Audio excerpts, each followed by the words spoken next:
Before getting into action with respect to CRUD operations, we need to prepare tables. Let's go ahead and create a table so that we can go through the CRUD operations against that table. We can either use pSQL or SQL Workbench to connect to the database and create table directly. pSQL is nothing but a Postgres CLI. Using command line interface, you can connect to the Postgres database and you can create tables, insert data into the tables, drop the tables, so on and so forth. Or we can also use SQL Workbench for the same. In this case, we'll be dropping and creating the table users if it already exists. I'm using Jupyter-based environment for demo. Feel free to use whatever is relevant to your project or comfortable for you. If you are new to these terms such as pSQL, SQL Workbench, creating the tables, etc., you have to focus on your database and SQL skills. One need to have decent database and SQL skills to be comfortable with all types of application development. Feel free to master SQL using PostgreSQL as target database using the course or the playlist. You can actually click on these links and you should be able to go to the course or the playlist on our YouTube channel. So this is how you can access the material and improvise your database and SQL skills. That being said, as we are going to use Jupyter for the demo, I have to load something called as SQL Magic. Also, I need to create an environment variable called as database_URL to connect to SMS database using the SMS related credentials for my user. Let me create this environment variable. This is nothing but SQL Alchemy dialect with all the details such as user, password, host, port, as well as the database name. Whatever we have seen earlier, the same information we have to pass to build this environment variable called as database_URL. Whenever we run a query, Jupyter takes care of connecting to the database using this information with SQL Alchemy as the library, which is nothing but a Python-based library, and it will actually return the results for us. We don't need to go through the programming language approach when we use Jupyter to explore the SQL queries. We can directly use this SQL Magic, create the environment variables, and write the queries directly without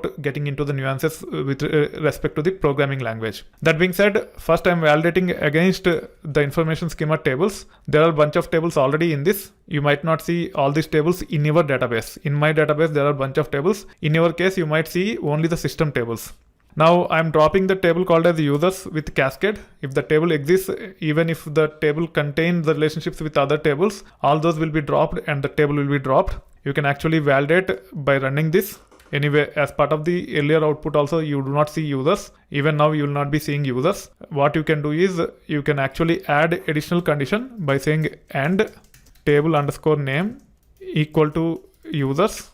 You can run this. As the table is dropped, you will not be seeing the output here. If the table exists, you will see the output. Now let me create this table. The table name is nothing but users. And let me run this query with this additional condition, so that we see only details related to users table. So I'm adding this additional condition here.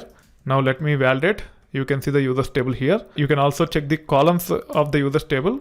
As we have just created the table and as we haven't loaded any data into the table, it will be empty. You can see it is completely empty. If you review the schema of users, it have user ID of type serial with the primary key, which means it is populated using a sequence internally, and it will be primary key, which means the uniqueness and not null will be enforced on user ID. User first name, last name, and email ID are of type varchar with different lengths. All of them are not nulls.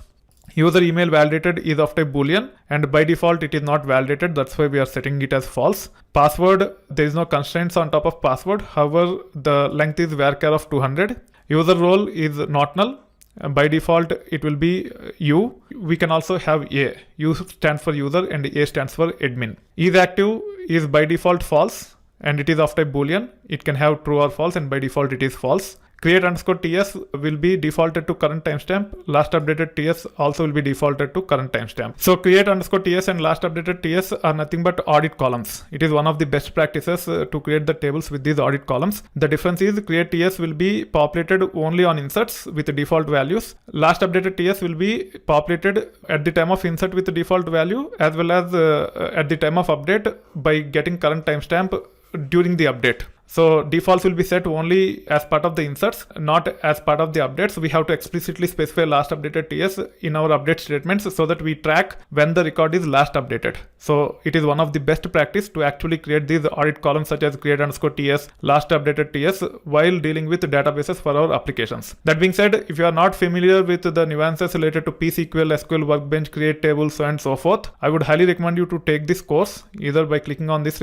link or this link. This is nothing but YouTube playlist playlist, and this is nothing but our portal where you should be able to learn Postgres. The interface might change a little bit at a later point in time, but more or less you will be seeing the same content. So don't worry too much about all these topics to begin with. These are not relevant for the database programming. The primary areas which you should focus are nothing but getting started, where you will understand how to connect to database, how to use pSQL, how to use SQL Workbench to connect to the database and perform some common tasks such as creating tables, and then directly jump on to creating tables and indexes and spend some time on first few topics. Make sure you are comfortable with the create table statement, create the table, and focus on your database programming by performing the CRUD operations. Once you are comfortable with CRUD operations using the programming language, you can come back and focus on enhancing your SQL skills by going through this complete course. You should be familiar with both programming using Python as well as SQL, so that you can actually build solid applications using Python as programming language with any database under the hood. So make sure you are comfortable with both programming as well as SQL. These are essentials for any development role, whether it is application development, data engineer, even in case of DevOps engineer also it is quite useful. So make sure you're comfortable with both programming language as well as the SQL.